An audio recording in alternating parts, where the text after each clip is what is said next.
Hello friends, welcome to kitchen life style. வாங்க இன்றைக்கி சூப்பராக பர்ஃபி நம்ம வீட்டிலையே 3 பொருளை வச்சு எப்படி செய்கிறதுன்னு பார்க்கலாம். வாங்க.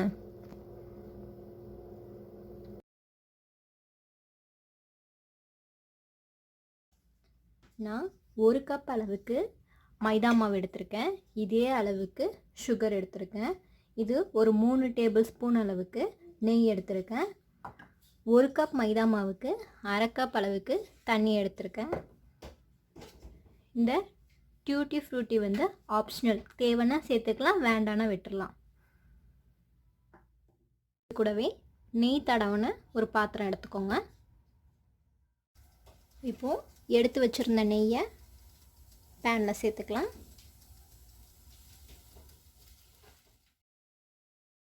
நெய் நல்லா சூடாகி உருகினதுக்கப்புறமா நம்ம எடுத்து வச்சுருந்த மைதா மாவை இது கூட சேர்த்துக்கிட்டு நல்லா ஒரு வாட்டி மிக்ஸ் பண்ணிக்கலாம். இப்போது அடுப்பை மீடியம் ஃப்ளேமில் வச்சுக்கோங்க. ஹை ஃப்ளேம்லலாம் வைக்கக்கூடாது, வச்சிங்கன்னா உடனே கரிஞ்சு போயிடும் மாவுலாம்.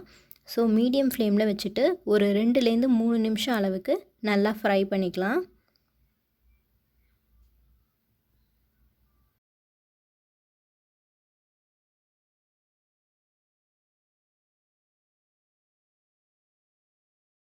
இந்த மாதிரி குட்டி குட்டியாக கட்டி விழும், அது ஒன்றும் பிரச்சனை இல்லை. நீங்கள் நல்லா ஒரு 2 to 3 மினிட்ஸ் அளவுக்கு ஃப்ரை பண்ணிக்கிட்டிங்கன்னா போதும். இப்போது இதை ஒரு பவுலுக்கு மாற்றி வச்சிடலாம்.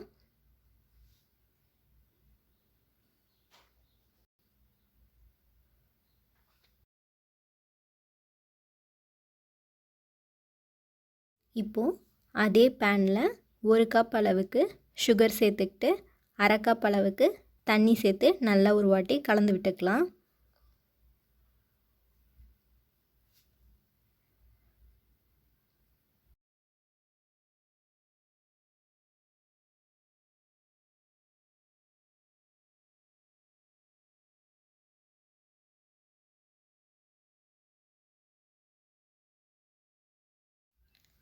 இப்போது லைட்டாக கொதிக்க ஆரம்பிக்குது. இது குட்டி குட்டி பபுள்ஸாக ஸ்டார்டிங்கில் வரும், போக போக பெரிய பபுள்ஸ் வரும். அதுக்கப்புறம் தான் அந்த ஸ்ட்ரிங் கன்சிஸ்டன்சி வரும். இது ஒரு 5 நிமிஷம் எடுக்கும் டைமு. மீடியம் ஃப்ளேம்லேயே வச்சு பண்ணுங்கள், ரொம்ப ஹை ஃப்ளேம்க்கெலாம் மாற்ற வேண்டாம். புதுசாக ட்ரை பண்ணுறீங்க அப்படின்னா மீடியம் ஃப்ளேம்லேயே வச்சு கொஞ்சம் பொறுமையாகவே பண்ணி பாருங்கள்.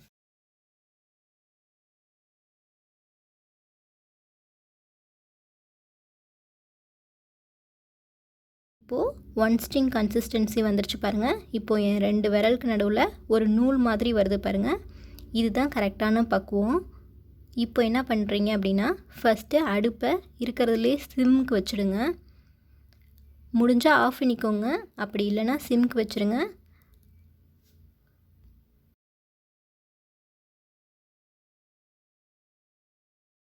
சிம்மில் வச்சதுக்கப்புறமா நம்ம ஃப்ரை பண்ணி வச்சுருந்தோம்ல மைதா மாவு, அதை இது கூட கொஞ்சம் கொஞ்சமாக சேர்த்துக்கலாம்.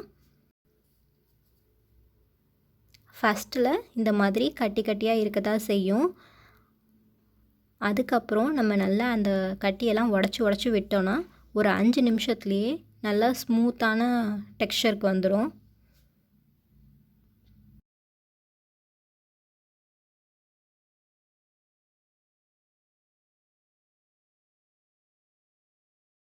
இப்போ பாருங்கள், பாதி அளவுக்கு அந்த கட்டிலாம் போயிடுச்சு.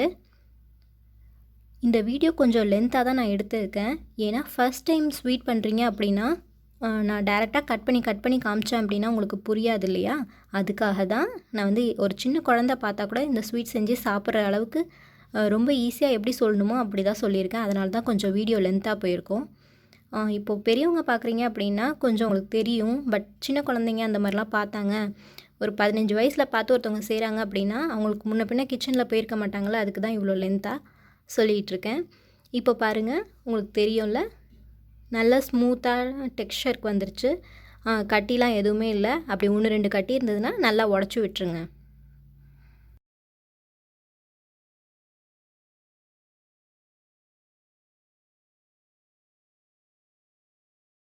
நம்ம எடுத்து வச்சுருந்த டியூட்டி ஃப்ரூட்டி இருக்குல்ல, அது ஆப்ஷனல் தான், இருந்தால் சேர்த்துக்கோங்க, அப்படி இல்லைன்னா வந்து விட்டுருங்க. இதோட சேர்த்துக்கிட்டு நல்லா ஒரு வாட்டி கலந்து விட்டுக்கலாம். அடுப்பு வந்து ஸ்லோவில் தான் இருக்கணும், சிம்மில் தான் இருக்கணும். எது ரொம்ப லோயஸ்ட்டு சிம்மோ அந்த சிம்மில் வச்சுக்கோங்க. கொஞ்சம் அதிகமாக வச்சிங்கனாலும் அப்புறம் ஜவ்வு மிட்டாய் மாதிரி போயிடும். இப்போது இதை வந்து இந்த நெய் தடவின பாத்திரத்தில் சேர்த்துக்கலாம். இந்த நேரத்தில் நீங்கள் வெனிலா எசன்ஸ் சேர்த்துக்கலாம், அப்படி இல்லைனா ஏலக்காய் தூள் சேர்த்துக்கலாம். நான் இன்றைக்கி எதுவுமே சேர்க்கல. கடைசியாக ஒரு வாட்டி கலந்துக்கிட்டு இந்த மாதிரி சேர்த்துக்கோங்க. இப்போது ஒரு ஸ்பூனில் நெய் தடவிட்டு அதை ஈவன் பண்ணிக்கலாம்.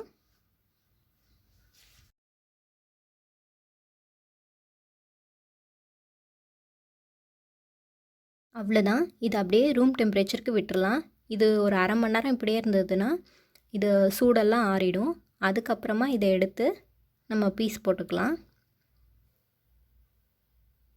இப்போ பாருங்கள், சூடெல்லாம் ஆறிடுச்சு.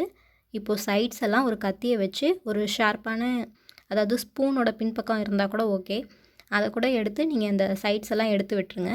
எடுத்து விட்டு இப்போது ஒரு பிளேட்டுக்கு மாற்றி இப்படி பின்பக்கம் போட்டு தட்டினீங்க அப்படின்னாலே போதும், அது கீழே விழுந்துடும்.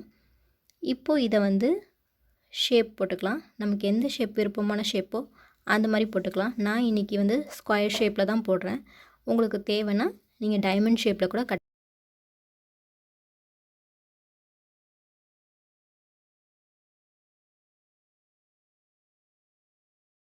இப்போது உடச்சி காட்டுறேன் பாருங்கள், ரொம்ப சூப்பராக உடையுது பாருங்கள். இது வாயில் வச்சா கூட ரொம்ப சூப்பராக கரையும்.